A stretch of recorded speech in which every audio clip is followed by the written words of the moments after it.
sa bago niyong tahanan. Yun. June 25 naman po tayo, araw na Miyerkules. Si Goat ang kailangan mag-ingat. East na lokasyon ang kailangang iwasan. Ang mga masiswerteng oras ay nasa screen nyo na po. Maswerte sa araw na ito ang mag-alin ng sakripisyo to do charity works. Mag-travel, for those who are planning to travel, maswerte at safe ang araw na ito para mag-travel.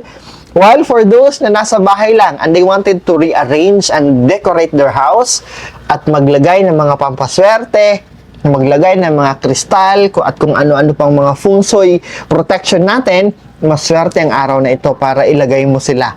And maswerte rin ang araw na ito to do groundbreaking. Maswerte rin ang araw na ito to install furnitures na bagong bili. Maswerte ang araw na ito para maghanap at magbungkal ng lokasyon, magbungkal ng lupa para sa gagawing source of water. Para sa mga mahal kong mga fishermen, maswerte ang araw na ito para magtahi at ayusin yung mga lambat ninyo.